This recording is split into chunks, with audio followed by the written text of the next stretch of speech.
to Chik-Wauk, and I haven't done an introduction for a couple of years, so bear with me here. Our presentations are free, and they're funded for the most part from Visitor County. So we're happy to see you here, and I want to introduce Rita Walaszek.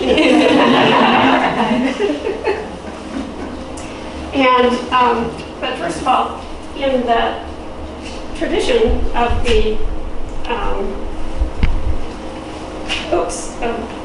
Indigenous people, I am going to do a tobacco offering. This is also new to me. So, on behalf of the Gunflint Trail Historical Society, we are offering this tobacco for your wisdom and knowledge of the Indigenous history of Minnesota, for your insights into the culture of the Anishinaabe and Dakota people, and for your willingness to be a presenter at Chik-Wauk. Make wish. Thank you. And a gift.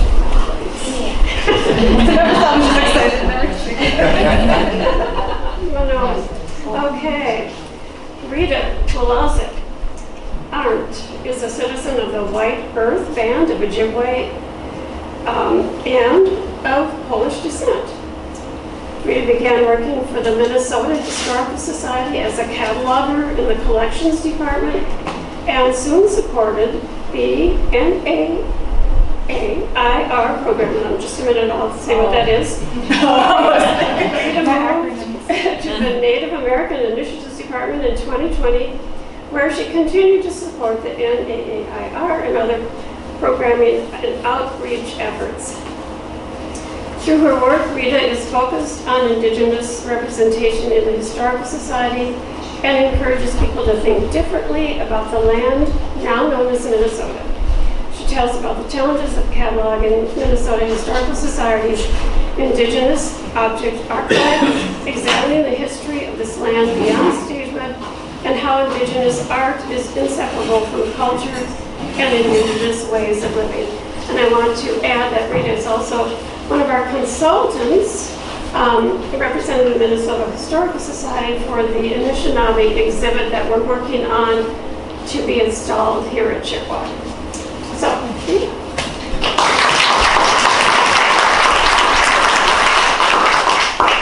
thank you very much, Sue, and thank you, Bonnie, too, for having me come and speak.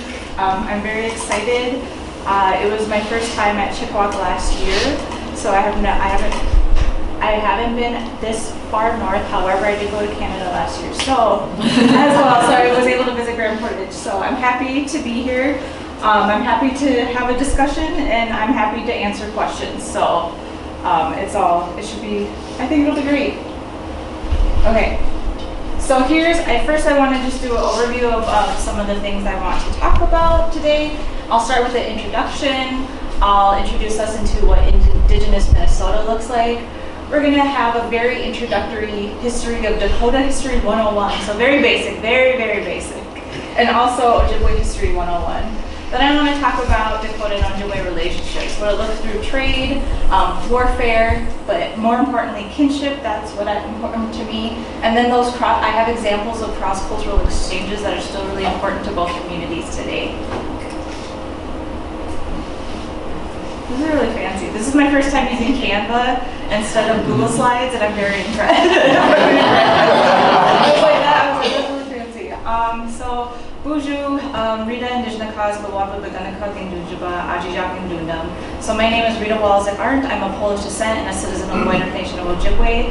I essentially said my name's Rita, I'm from White Earth, and my clan is Crane. So there are different Ojibwe clans, and technically they're patrilineal and my dad's white. And so I would be Eagle, but I decided to go above that and be like, my family is Crane, and they're leaders, so it fits, I think. So you'll know, I will joke a lot, I can't help it. So I have it 20 times. So this is my headshot from work. But this is the seal of White Earth. And so what's really great about all the tribal nations, not only in Minnesota but across the United States, is that we have usually our own like tribal seal and also tribal license plates, flags, and stuff like that. And that reflects our sovereignty. So it's really, some of the flags are really basic, some of them are insane, a lot of stuff. So it's a fun thing if you're into studying flags. I got my degrees. But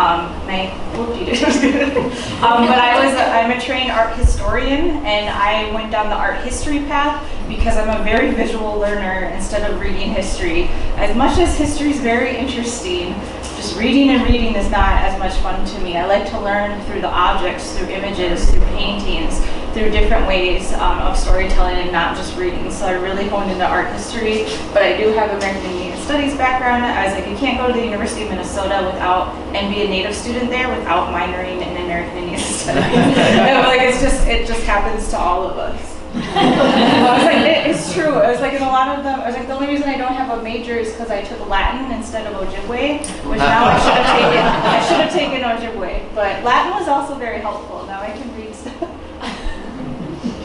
Okay, so the first thing I wanted to do is essentially place us in a way of like, what are boundaries don't exist, right? And the tribal lands, what we know, where the reservations and stuff are today, is not where most of the tribes were initially, right? So don't tell them, but I stole this from the Wisconsin Historical Society. So that's why this is in the middle. I've been meaning to have one adapted towards our state because obviously that's a better state and there's more stuff going on. But it's essentially showing that the people are a lot. They take up a lot more space than what they are now known for today. And so it's like, and this, apparently they hated Canada, but it does go up into Canada as well. So boundaries didn't really matter, especially in pre-contact days. A lot of it still doesn't today. And what I really want people to know is that like all of this, it's all native land. It all still is very important to Ojibwe and Dakota people and beyond, depending where you are. So there's always usually stories about a bunch of different places, especially down in the Twin Cities too, where I'm from. Okay, and then from leading with Indigenous places, I wanted to start with Minnesota Makoche. So Minnesota Makoche is a Dakota word for this area, and it is where it did influence the name of Minnesota, and it translates to the place where the waters reflect the sky or clouds. And I found this image, and I was gonna remember what lake it was, but now I don't. Obviously, and I think all of us can understand why they would call this place that, because there's so many lakes, the reflection, and it's beautiful.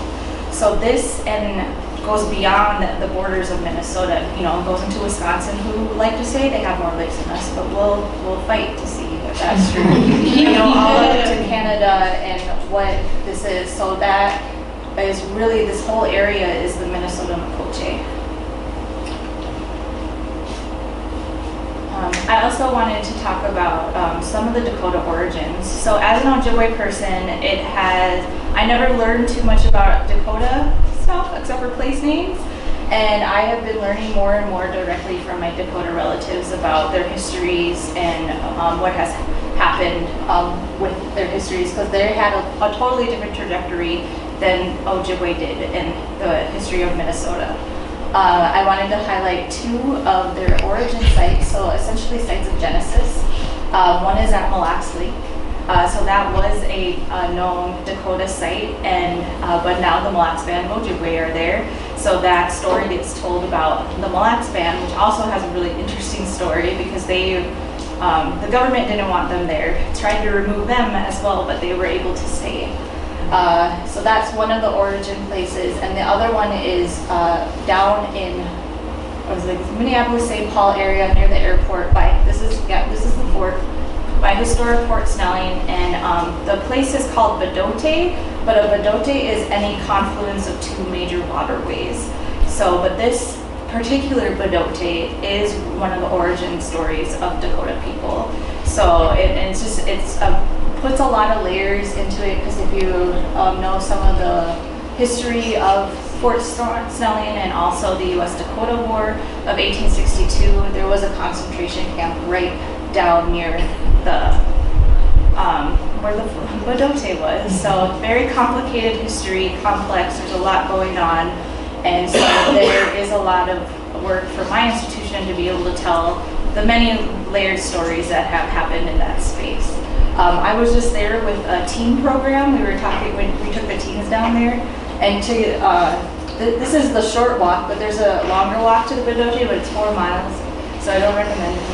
I didn't know it was so long. And I was like, oh, why did we do this? And because I'm like, let's go to the real point. I didn't know, but it was fine.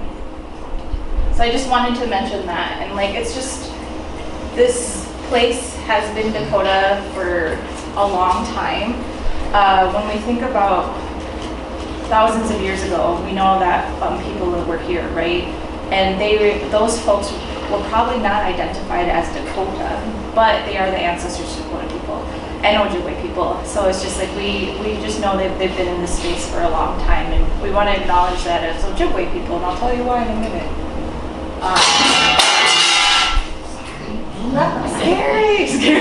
Scary. Okay, so this map I stole from the Minnesota Department of Health. And it is I mean, I am citing them, so maybe it's not really stealing. But what I like about this map, I think it's really important, is that they use the preferred terms by each of the tribal nations, and what they prefer their tribal nation to be called. So you'll see Ojibwe, but then you see Chik-Wauk here, and then Sioux is in all of these, not in Prairie Island. But so those names still pop up, because so if you have questions about names, happy to answer them. But a lot of the things, Chippewa and Sioux will never go away because they are ingrained in the treaties. So those that language will always persist. However, it is always just great to ask any Native person what they prefer. In my email signature, I put Anishinaabe and then White Earth Nation, because if you just put White Earth Nation, that's kind of doesn't tell you a whole lot unless you know about that it's an Ojibwe tribe. But there is other people like just have different preferences, so you just always ask. But I wanted to share about these 4 communities. So there's 11 tribal nation, federally recognized tribes in Minnesota, 7 Ojibwe and 4 Dakota. And the 4 Dakota is our Lower Sioux Indian community, which is near Morton. And their Dakota name is Chik-Wauk, which is where they mark the trees red. And there's a whole story about why they mark the trees red, and I've been told several times, but I keep on forgetting the whole details, so forgive me, look it up. I was like, it's something where they mark their territory where the tree, and they would do it with red paint. So it was just, I'll be like, oh, that's where they're from. The Prairie Islands down near Red Wing, and their Dakota name is Tinta-Wita, and it's literally Prairie Island. So some of it's very straightforward. And then the Shakopee Mdewakanton Sioux community, that one is the closest to the Twin Cities. That is in Shakopee or Prior Lake. And their Dakota name, the Mdewakanton part, is the dwellers of Spirit Lake. So that is, we'll get more into that, but that's just what they're specific. And so that makes sense when it's Mystic Lake, Spirit Lake, you know. And then Shakopee is actually the number 6. So that's what the little 6, because I was like, it's very clever. And then the Upper Sioux community, which is by Granite Falls, is Pajutaziti Oyate, and it's like when they dig for yellow medicine. It's where they dig for yellow medicine. And I have also asked, what yellow medicine? And I've gotten different answers from different members of the Pajutaziti community. So some of it might be goldenrod, but there's just a few of them. So I'm like, okay, I've tried to ask, so I can tell. But what's important for these Dakota communities is that they are just part of a larger group, which they refer to themselves as the Ocheti Shakowin, which translates to the 7 council fighters. And so this is kind of confusing, but hopefully I can take you with me on this journey. And essentially it was what was once called the Great Sioux Nation, is where all of these different tribal groups fall under. And the ones in Minnesota are the eastern, which are typically called Santee Dakota. And so like the name Santee comes from that. Our Mdewakanton, the Wakakotes, the Wapitonwan, and the Sisseton. So Sisseton-Wahpeton is actually in South Dakota. That's a reservation there.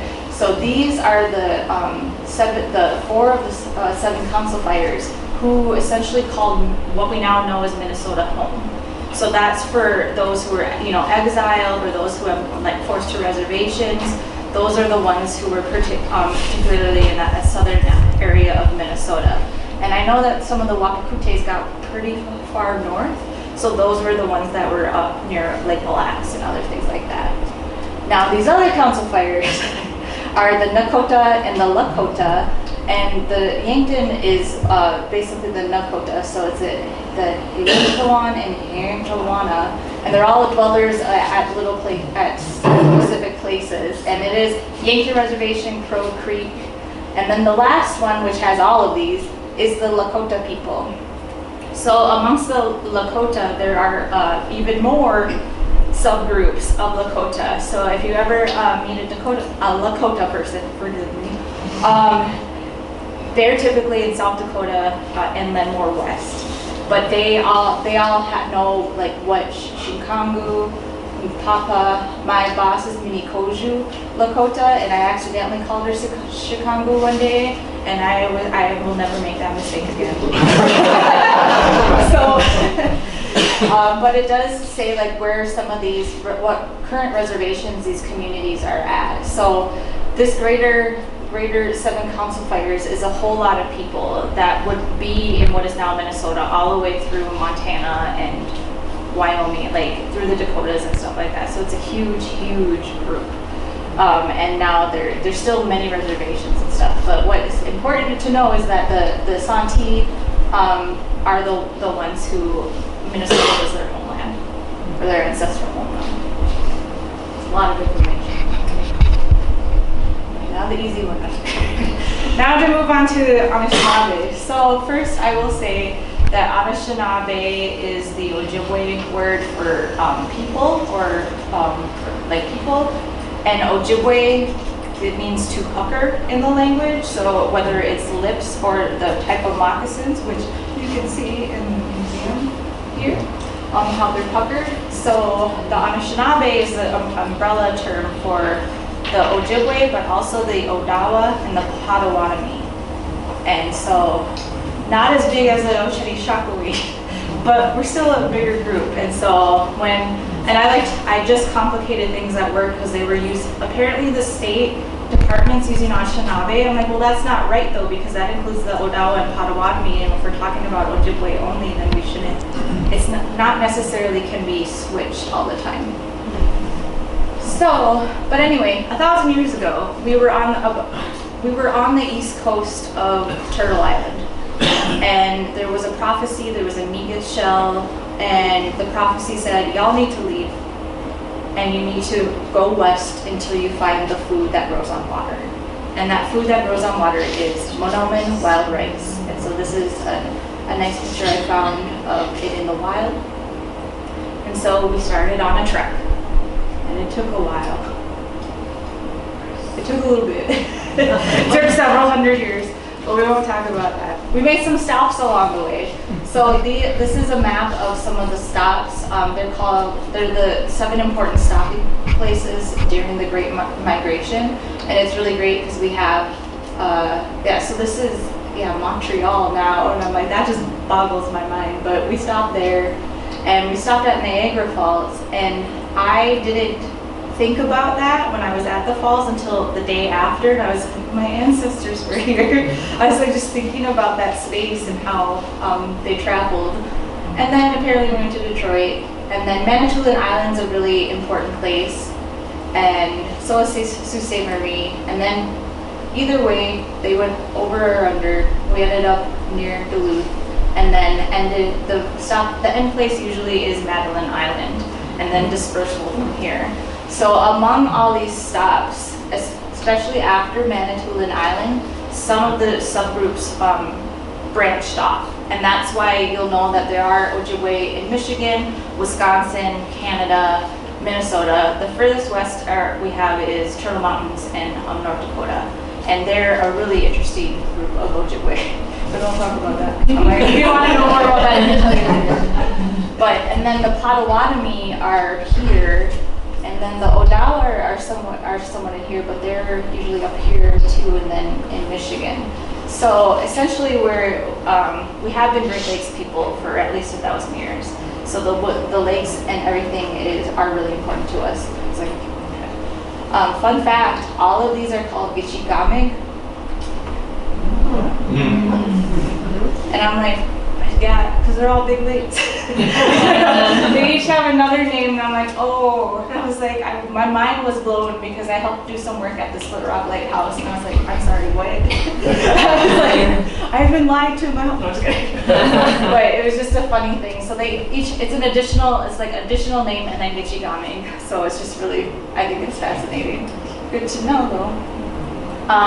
And then so in Minnesota, there are 7 Ojibwe tribal nations. So Boyce Fort is up here near Vermilion and Net Lake are part of Boyce Fort. They did have separate sub-reservations, but it is the larger entity of the Boyce Fort. And it's like they're by Tower, Minnesota, north of Ely. And their Ojibwe name is, okay, bear with me, Zagakwan Dagominiwag, which means men of the dense forest. And then with my limited French of what Bois Forte means strong woods. So obviously it's just being a product of the environment. So I think it's really neat. I always think it's neat. I'm like, it's not as serious, as poetic as some people think that it is. Sometimes it is, sometimes it's not. Next is Fond du Lac, which is the closest. It's near Cloquet and near Duluth. And their Ojibwe name is Nagachimanong, and it's where the water stops. And Fond du Lac is apparently at the bottom, means bottom of the lake in French. I'm like, well, that's not very helpful. There's a lot of bottom of the lakes. But I was like, I'm assuming they were talking about Lake Superior, but well, can't be sure. And then Grand Portage, which is one of the closer ones to here, is way up in the tippy top. I had the fortune to be able to go out there last fall, and it was fall up in you guys know. Why do I need to? I don't have to tell you about it. It was beautiful and it was so great, and I got to go see some of their collections too that they have at the National Monument up there. So it was really fun. Hichionadame, which translates to the Great Carrying Place, but Onigame, I think I saw it somewhere. It talks about portaging. So it's very straightforward. Leech Lake Band of Ojibwe is over here. I was like, I always forget what cities are over there, even though I go there all the time. Bemidji-ish. No, Bemidji's right here. Bemidji's. Yeah. Walker. Yes, Walker. Thank you. I'm like, I'm always there. And their Ojibwe name is Gazagas. This one's the hard one for me. Gazagas Jimmy. It's Leech Lake. It's Leech Lake. And I always try to practice my Ojibwe. I do not know Ojibwe. I have the Rosetta Stone, and I'm hoping to teach myself soon. But it was lost in my family, so it's reclaiming that. So I'm just trying, and I suggest everybody to try. It looks like it is a lot of letters, but they're pretty simple to say once you get to know them. And then there's a Mille Lacs Band of Ojibwe. Everybody knows what Mille Lacs is, and it's Mizizage Iganig, which is the lake that spreads all over, which I think is that's a beautiful poetic name for Mille Lacs Lake. And then Mill is like 1,000 or whatever, so that's not fun. That's not as exciting. And there are lakes up here, and they have the really tippy top too, and they are Misquah, Gamiwi, Zaga, Iganig, Red Lake. So the Misquah is what red is. So this is probably describing the lake, and then this is the locative, the location is the lake. And yeah, Red Lake is pretty cool to go to. I was like, I've been up there to Red Lake. I don't know if the lake's red, but I'm sure it is. And then the best for last, White Earth Nation. Luau Wiganakok, I know how to say that really fast, but I've had some practice. And it's the place with the abundance of white clay. I've never seen the white clay up there when I go up there, but I'm also not digging around. So we'll check next time. I was like, I'll have my husband remind me. I'll put you on a thing. You and my dad can go find the white. Yeah, we're great. We're going to dig holes.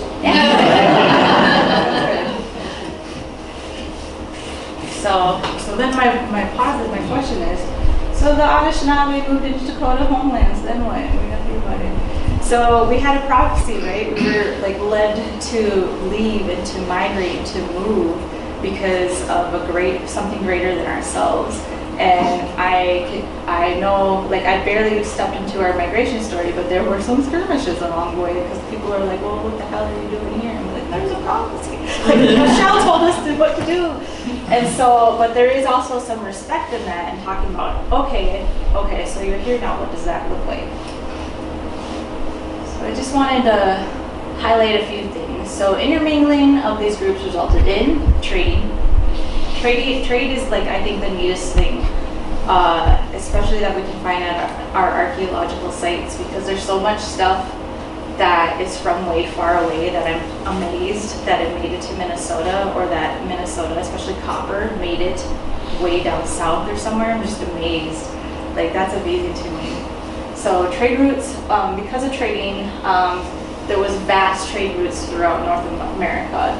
And this signified goodwill. I was like, you wouldn't necessarily be able to get those items unless you had some kind of relationship with those groups. And then agreements. I used agreements instead of treaties. Some of the things are treaties, but I was like, treaties not really a fun thing either.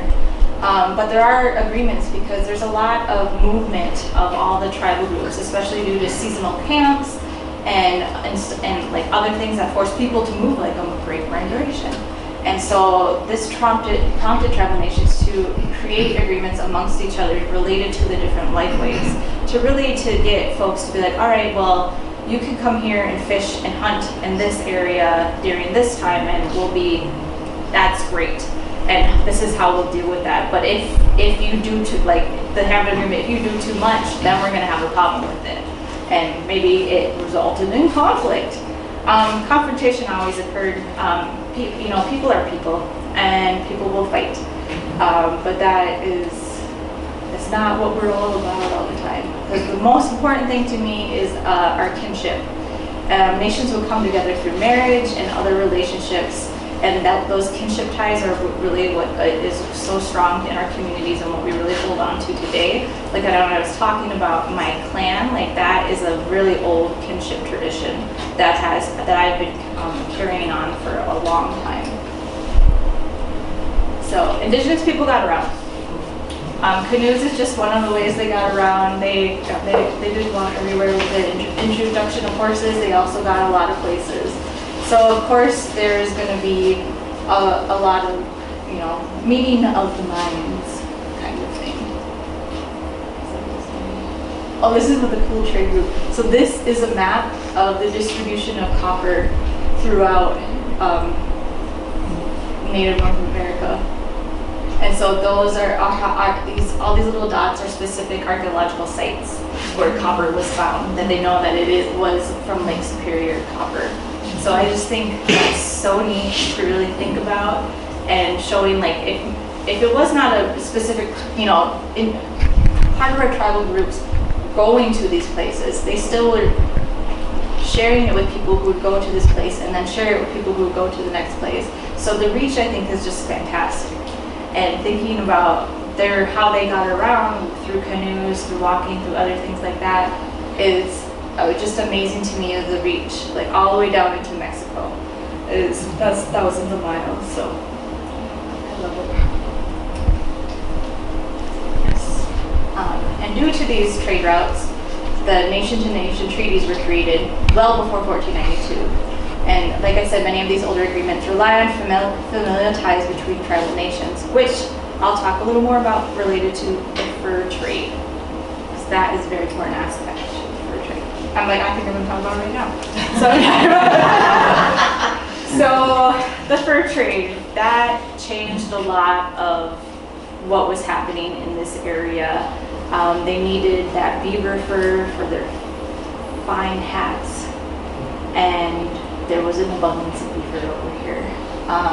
So Dakota nations before the Ojibwe held control over the fur trade in the region for a little while. And the way that both tribes did like transactions with the French and then later British, Scottish, other fur trading companies is they would create familial bonds that made this trade successful. So what did they do? They ended up marrying into the tribe. So they would take a native wife.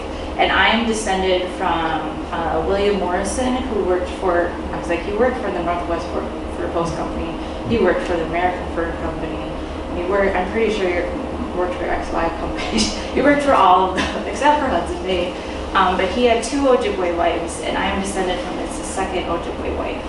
So that is really, I was like, him and his brother Alan are who Morrison County is named after, and they got a lot of history and stuff going on there. So, but that's how they succeeded, is to really navigate the path of trade through those familial ties to make those relationships in order for trade to work. And then I just put these images. This is both porcupine quillwork, and this is a contemporary Ojibwe example, and then this is a historic Dakota example on leather, and this is on birchwork.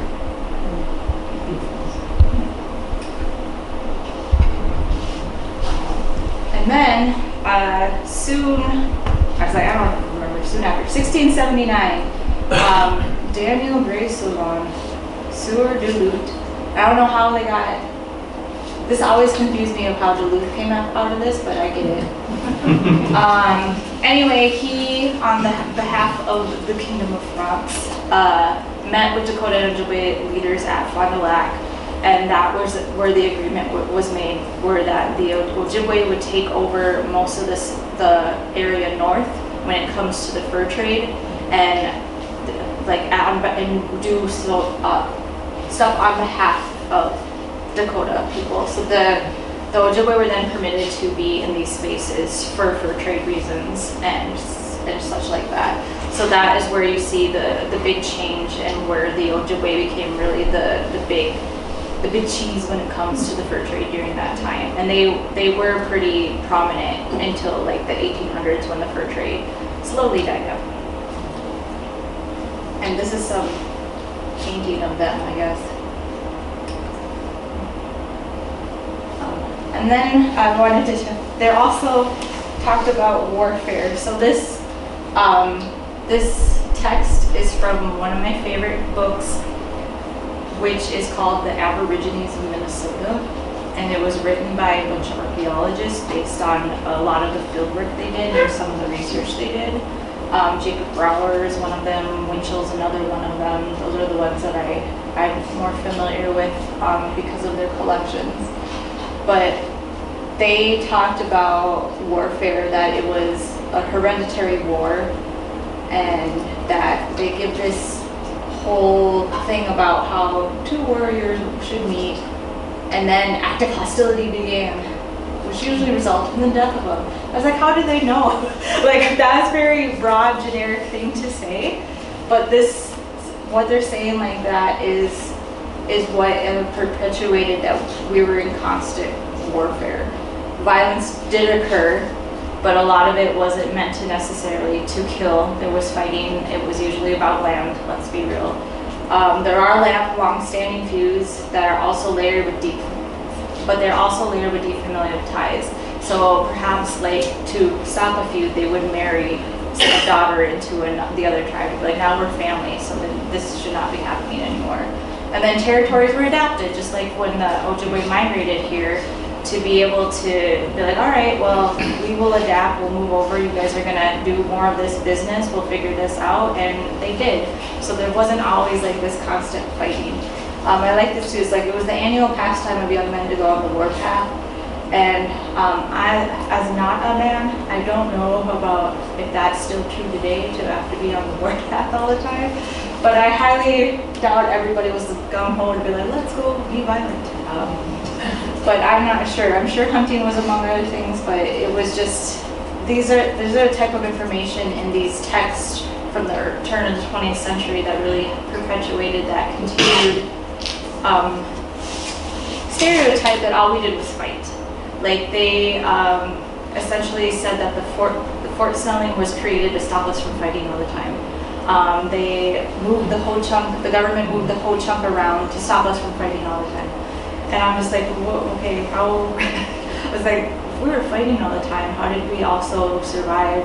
You know, like, how do we survive? How did we persist? How do we eat rice? How do we gather? How did we hunt? How did we do all these other things if all we're doing is killing each other all the time? So this is like a big thing for me to try to just be like, we're more than just fighting each other. We still do make fun of each other a lot, even amongst tribal nations, but it's a fun teasing thing, and there's a lot of jokes for it.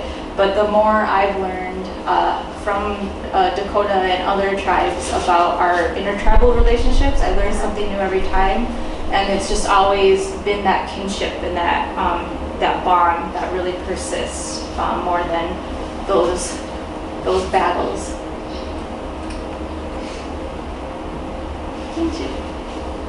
So here's some cute photos. Here's John Bluestone and his million grandkids at Birch Coulee in 1902. So he was one of the one of the Dakota families that stayed after the exile after the U.S. Dakota War of 1862, and he seemed to be doing well. So there's a lot of families from the area who are related to them.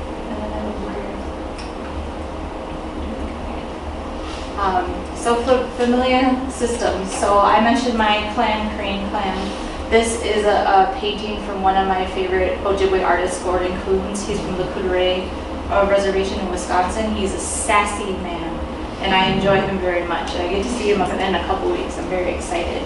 But these are the many different clans that can be represented. They're depending on where you are. There are different clans that are represented in different areas, but like bear is usually a standard one, crane is usually a standard one. There's a fish group, so there's many different birds and stuff like that.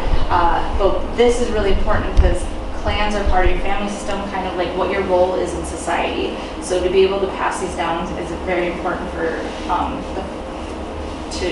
your part in the society, like who you are in the group that you're with.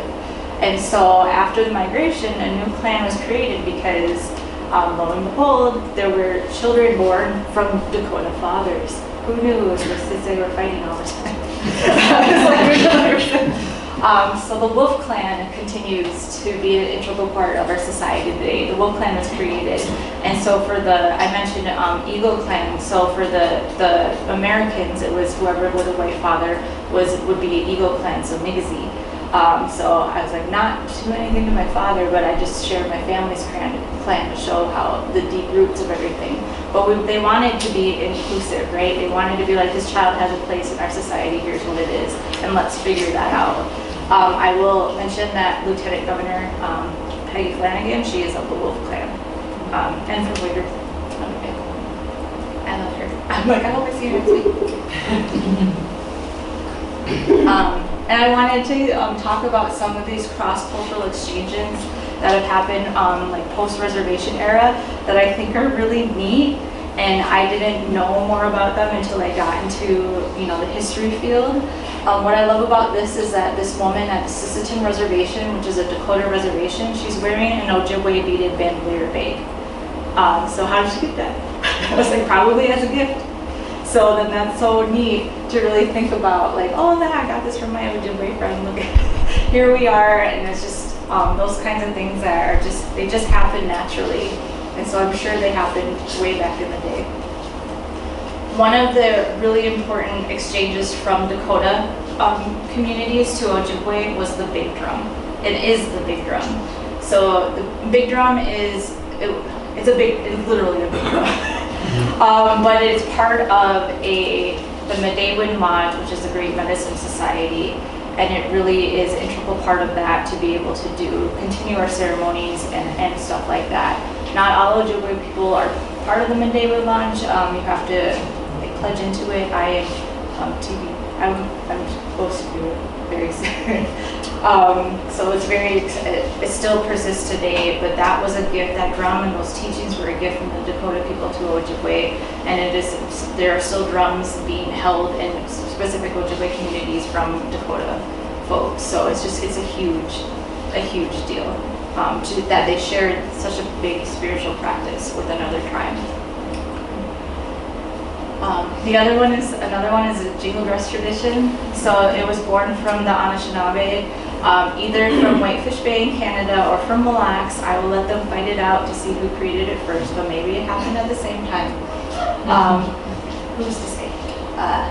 But the tradition only started about 100 years ago, right after the Spanish influenza epidemic. And the stories are very similar, where there was a young girl who was sick, and there was a dream about this dress, and with the cones and the dance styles and what it looked like, and that became a healing dress. And so this has been such a huge part of Ojibwe culture, and it was first gifted to the Dakota people from Ojibwe here.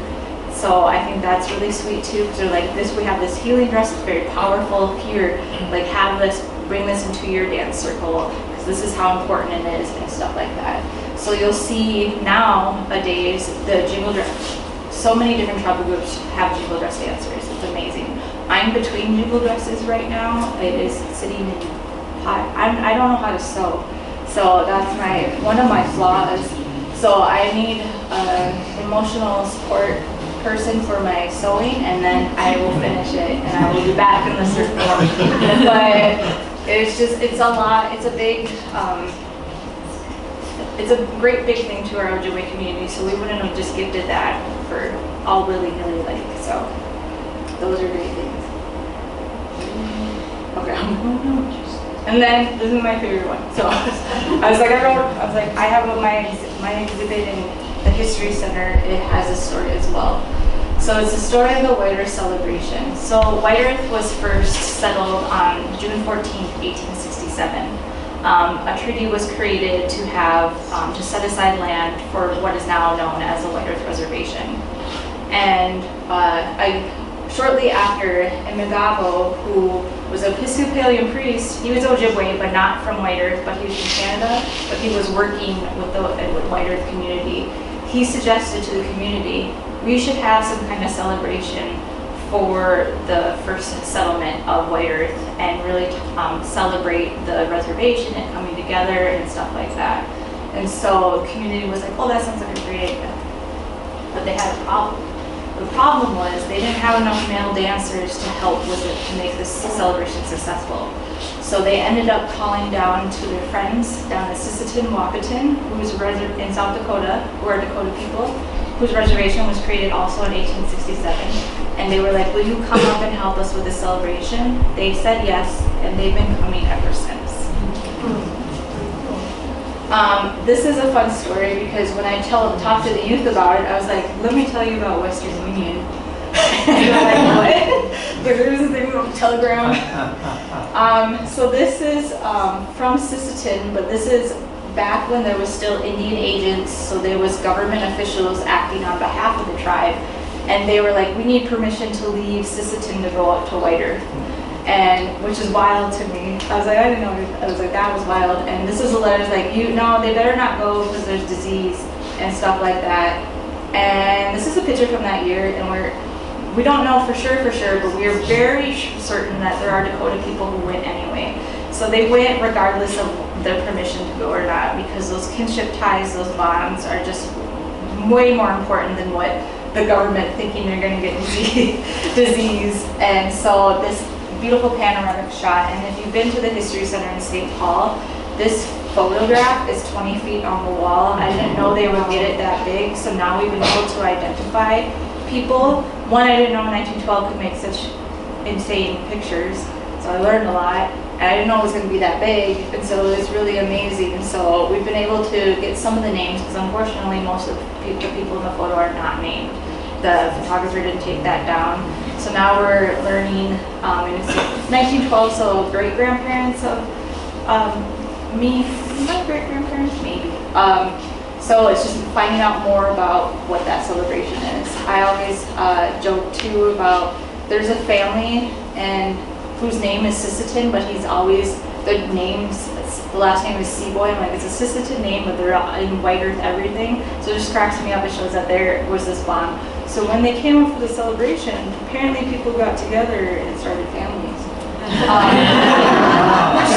Which still happens today. And I didn't go this year because I was very busy with work, but this year would have been the 156th White Earth celebration. And that's a big, and now it's our annual powwow. It changed to a powwow, to call the powwow, but it's a big deal. And so that is essentially now my family's, I guess, reunion. Most of us do go up there. We end up being together in some kind of fashion. My mom is one of 9 children, so I have many cousins. And so I hang out with my cool ones and I say hi to everybody. But it's a really fun thing. My husband comes with me and they have my parents go. Like, it's just it's a fun thing for us to come together. It's just like seeing everybody and talking with folks. And I swear every time we go up there and then I see someone in the hotel lobby and he's like, you know everybody. I'm like, I don't know what to tell you. He's like, I'm just in the hotel lobby, this is my community. I was never raised up there, I grew up in the cities, but it's just those relationships. So my main takeaways are, so Indigenous history of Minnesota is vast. This is a really, really introductory into it, but there's a lot going on. And the things that I want, the main takeaways is that Dakota and Ojibwe are still here. We exist.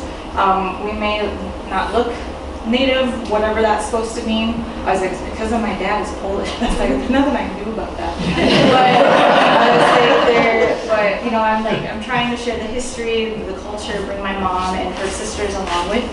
Our histories are complex, as is everybody's. There's a lot going on. There's a lot of what other people said about us that weren't necessarily true. So I always be like, well, who was writing this back in like 1860? And what were they trying to get out of this? Community is not defined by conflict. Yeah, they were fighting. I'm never going to say that didn't happen, but the way that people make us think is that it was just like America was just all blood when everybody came over and then they saved everything. That's not what happened. It was beautiful. Still is. Indigenous communities are resilient. There's a lot that have happened. We moved around a lot. We've been forcibly removed around a lot. But the fact that I'm here today talking to you as a Ojibwe woman is like a huge thing. Like, my ancestors did something right. And familial ties have remained most important. I can talk about, like, I always find those, I also love genealogy, so I know a lot about all of those things. So it's just having those connections, and that's a really easy way in Indian country to be like, oh, where are you from? Who are you related to? And then you're like, oh, we know so-and-so, we know the same people, so it's really fun. And then we're vibrant, thriving cultures. Like, there's always stuff to do. There's always Native stuff happening. I'm excited because a week from today, I'll be at the State Fair. It's Indigenous Peoples Day at the State Fair. Sean Sherman, who's the sous chef, he brings a bunch of people together to showcase our history, our culture, and what we're doing. And so I'm like, if you're there, I'll be at Dan Patch Park. And I love it because it's fun. It just gets people to know more about us. That's it. Be great.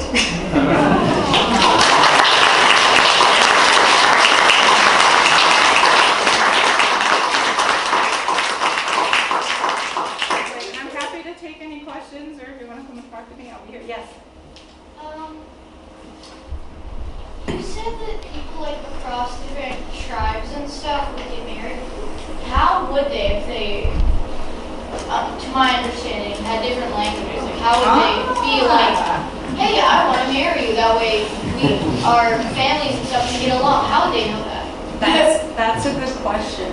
And I believe people just started learning whoever's language was closest to them. They started learning certain words and stuff.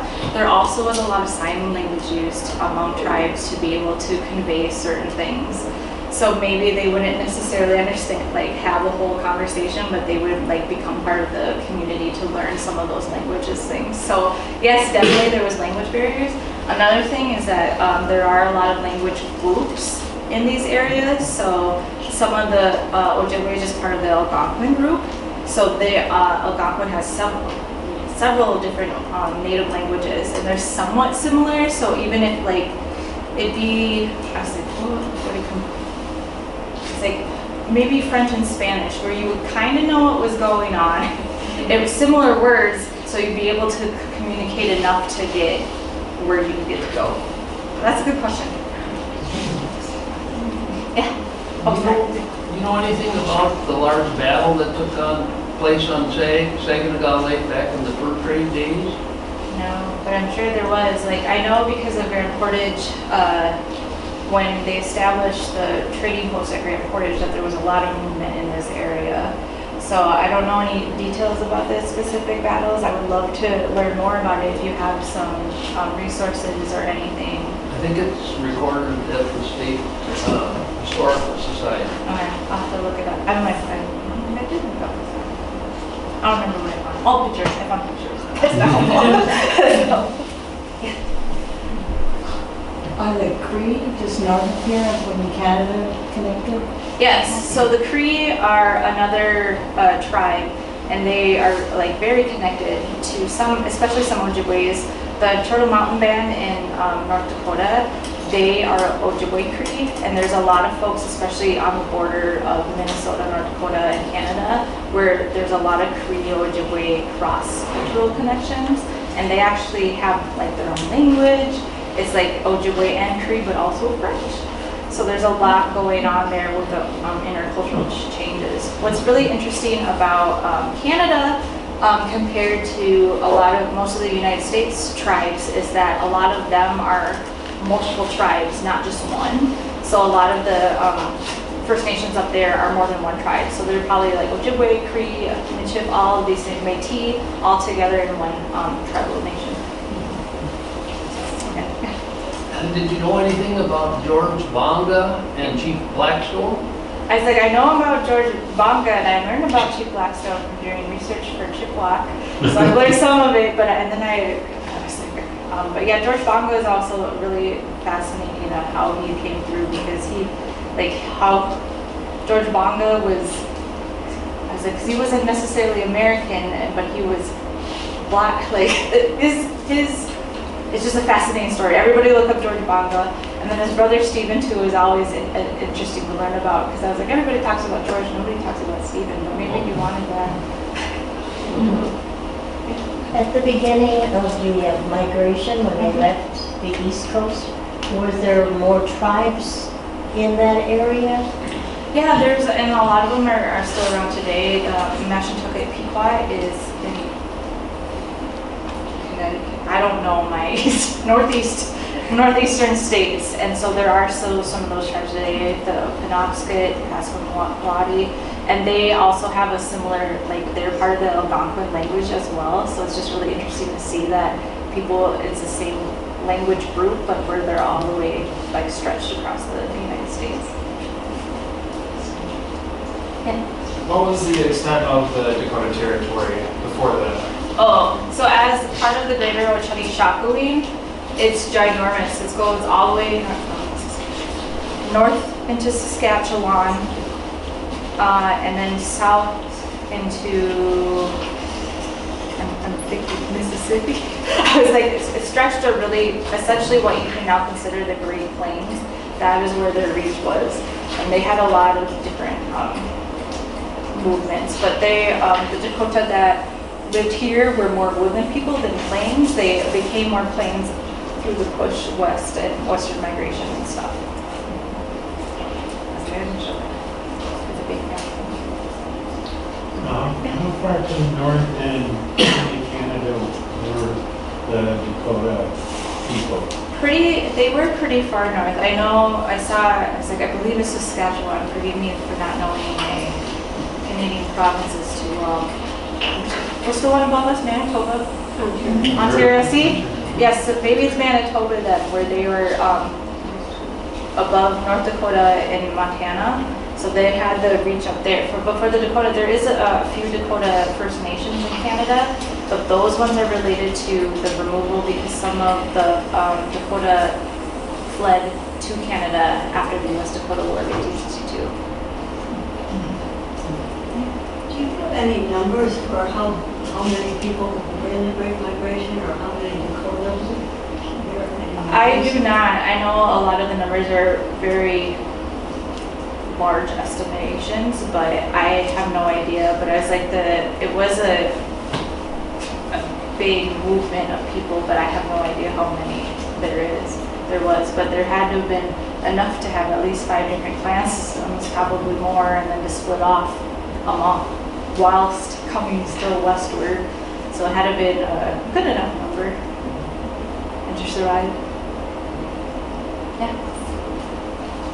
What are the requirements to be considered a part of the tribe? Oh, well, that depends on each tribe. So the standard, so in 1934 was the Indian Reorganization Act, and that's when the U.S. government essentially gave back the right for the tribes to govern themselves and to establish their own constitution, their own government, and such like that. And they're like, and here's some guidelines you can use. The majority of the tribes still use those guidelines, and that's something that we've been working through because it's very rigid of what it means to be an enrolled member.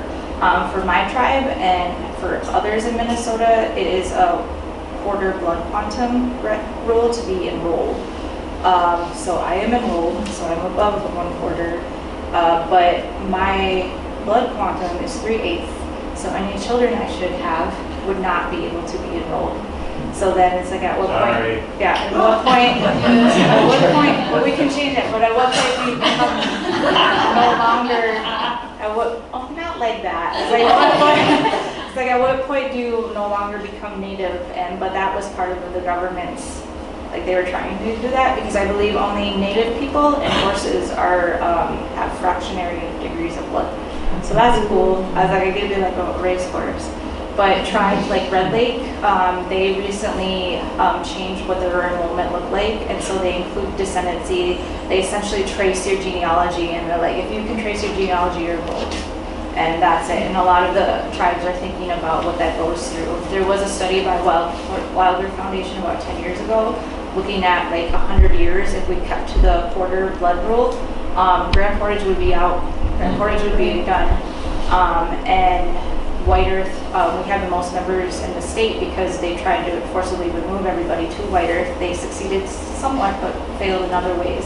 So we have 17,000 enrolled members, but Grand Portage only has a couple hundred. So in 100 years they could be extinct, and so we got to figure that out. So that, yeah, it depends. So yeah, there's So this may be better asked of a linguist, but so I know that Anishinaabe and other Algonquin languages are very verb-based and very action-based in the words. Is Dakota the same with that? Because I know like the land where the it seems like it was, especially with the place names.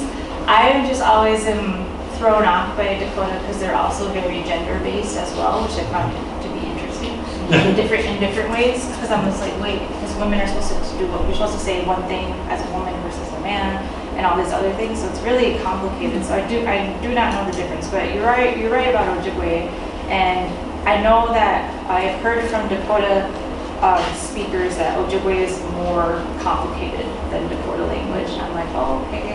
I was like, great. So I'm not sure how verb-based. Not exactly sure. I don't know the details. I know who does though. I know who does.